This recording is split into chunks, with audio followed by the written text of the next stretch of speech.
दोस्तों, जब से राउज एवेन्यू की कोर्ट ने तथाकथित शराब मामले में ये पाया कि पूरा का पूरा मामला फर्जी था, मनगढ़ंत था और सारा का सारा जो केस है वो शायद के ऊपर टिका हुआ कि शायद ऐसा हुआ हो, शायद ऐसा हुआ हो, शायद ऐसा हुआ हो। और कोर्ट ने कहा कि ये मामला इस लायक भी नहीं है कि इस मामले में मुकदमा भी चले, यानी कि ट्रायल के लायक भी ये मामला नहीं है। और जितने भी लोगों को सीबीआई ने आरोपी बना था सबको डिस्चार्ज कर दिया गया। डिस्चार्ज जो है बरी करने से भी ऊंचे पेडिस्टल पर होता है, क्योंकि बरी तब होता है जब पूरा मुकदमा चले, सबूत गवाह ये सब हो, तब जाके बरी होता आदमी। मगर यहाँ पे मामले को ट्रायल के लायक भी कोर्ट ने नहीं समझा। अब भारतीय जनता पार्टी बड़ा माहौल बना रही थी।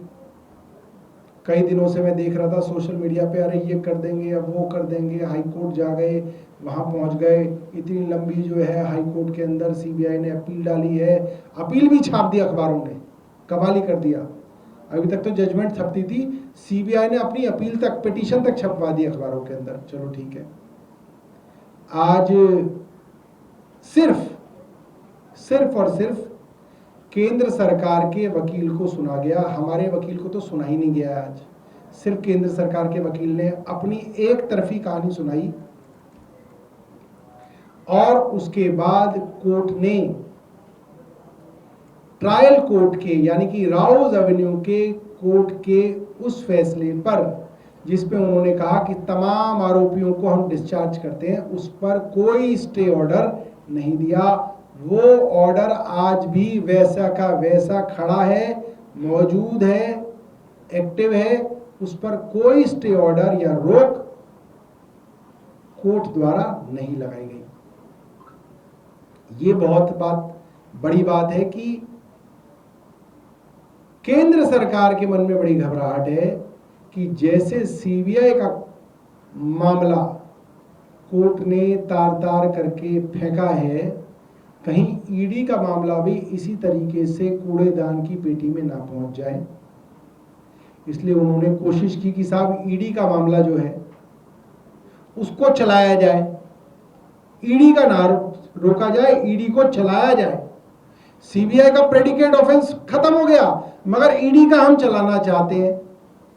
तो कोर्ट ने उसमें कहा कि ईडी का मामला भी जब तक हमारा फैसला नहीं आ जाता तब तक डेफर ही रहेगा, यानी कि ईडी के मामले पर भी रोक जो है वो कायम रहेगी, रोक रहेगी। ईडी का मामला भी डेफर कर दिया गया है जब तक कोर्ट का इस पर कोई फैसला नहीं आ जाता। तीसरी चीज, कोर्ट ने साफ साफ शब्दों में ये कह दिया कि सीबीआई ने एक झूठा और फर्जी मुकदमा अरविंद केजरीवाल और बाकी लोगों पे बनाया था। ये बात कोर्ट ने, राउज एवेन्यू कोर्ट ने कह दी। और ये भी कह दिया कि सीबीआई के अफसरों के ऊपर प्रशासनिक कार्रवाई, एडमिनिस्ट्रेटिव एक्शन लिया जाए, डिसिप्लिनरी प्रोसीडिंग की जाए। उसके लिए केंद्र सरकार और भारतीय जनता पार्टी की सरकार के पेट में दर्द था। क्यों था भाई? सीबीआई तो तोता है, तोता तो वही कहता है जो मालिक कहता है, जो मालिक ने कहा वो तोते ने कहा। तो जो साहब ने कहा, ऊपर साहेब ने कहा, वो सीबीआई ने कर दिया। साहेब ने कहा झूठा नकली केस बनाओ, फर्जीवाड़ा करके बनाओ, सीबीआई ने बना दिया, कोर्ट में पकड़े गए।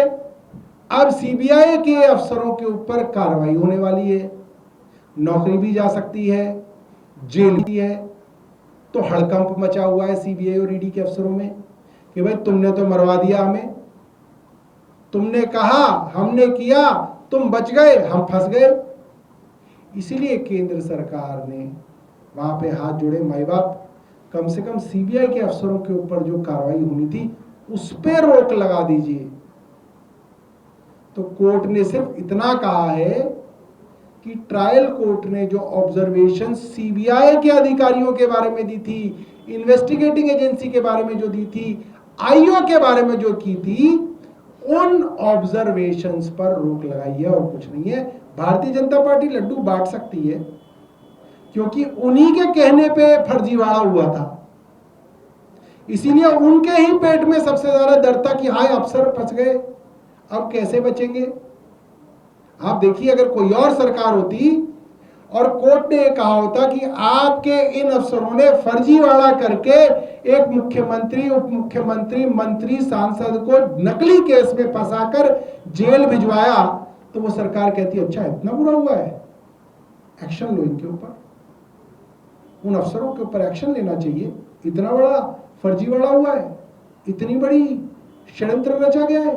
ना ना ना, भारतीय जनता पार्टी ये नहीं करने, नहीं ऐसा अच्छा षड्यंत्र तो, क्योंकि उनको पता ही है उन्हीं के कहने पे षड्यंत्र रचा गया है, इसलिए उन षड्यंत्रकारी अफसरों को बचाने के लिए कोर्ट के सामने केंद्र सरकार लेट गई।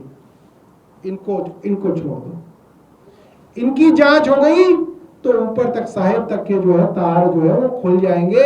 सीबीआई के अफसर बता देंगे कि केंद्र सरकार के गृह मंत्री और केंद्र सरकार के प्रधानमंत्री के कहने पर, की डायरेक्शंस पर, के दबाव में ये कुकर्म उन्होंने किया है। इसलिए अपने को बचाने के लिए केंद्र सरकार, अपने आप को बचाने के लिए कि कहीं ये छींटे हमारे दामन तक ना आ जाएं, खुद को बचाने के लिए सीबीआई के अफसरों के ऊपर कार्रवाई पर फिलहाल रोक लगाई गई है। फिलहाल, हमेशा के लिए रोक नहीं लगाई गई है।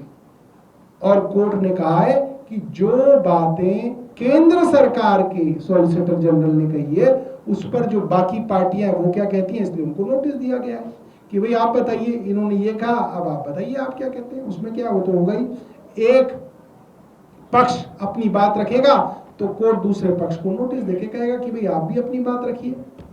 तो ये है, और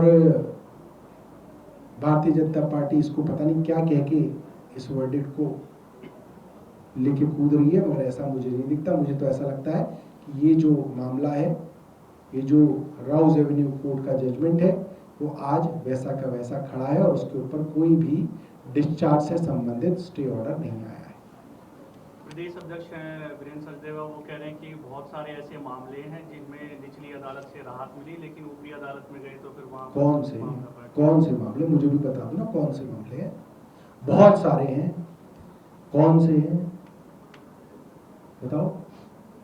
उन्होंने जिक्र किया लालू यादव वाला है, लालू यादव को मिल गया, बताओ इसमें मामले में क्या हुआ। और कई मामलों का भी जिक्र किया। अरे हमारे कौन से मामले में, लालू यादव कहीं भी जाए, हमें क्या करना लालू से, हमारा बताओ हमारे कौन से मामले में उन्हें राहत मिल गई, मुझे ये बता दो। सीबीआई के अफसरों को राहत मिल गई है थोड़ी सी कि उनके ऊपर जो एडमिनिस्ट्रेटिव कार्रवाई होनी थी, जो डिसिप्लिनरी प्रोसीडिंग हो रही थी, उस पर फिलहाल रोक लगा दी। बाकी वीरेंद्र सचदेवा को क्या मिला है, उसको तो जो है अध्यक्ष का पद भी नहीं मिल रहा दोबारा, वो भी नहीं मिल रहा उसको दोबारा। उसे क्या मिला है बताओ, या उसकी पार्टी को क्या मिला है बताओ। पीसी तो कर दी उसने, लाओ लाओ लाओ लाओ मैं पीसी कर दूं, मिला क्या है उसको ये बताओ। पूरी की पूरी पीसी मैंने भी सुनी, मुझे तो कुछ समझ में नहीं आया, बताओ जी क्या मिला उसको। मनोज तिवारी कह रहे हैं हाईकोर्ट में मुकदमा चलेगा, ये अपने आप में आम आदमी पार्टी की हार है। मनोज तिवारी को ये बताओ कि तुम्हारी पूर्वांचल की महिलाओं की पिंक टिकट काट दी रेखा गुप्ता ने, और तुम्हें विधायकों के भी पीछे बिठा रखा था मोदी जी ने।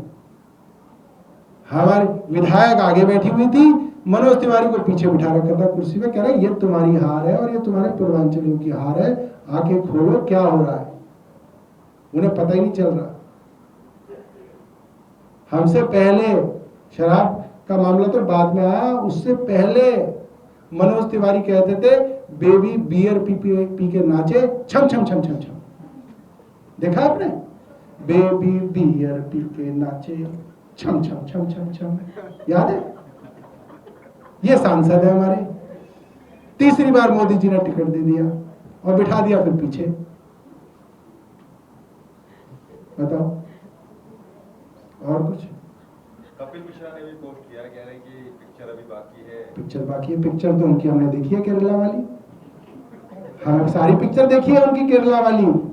और वो पिक्चर भी अभी बाकी है। हम कपिल मिश्रा को बताना चाहते हैं और कपिल मिश्रा जानते हैं कि वो सेकुलर आदमी है और केरला गवाह है कि कपिल मिश्रा सेकुलर है।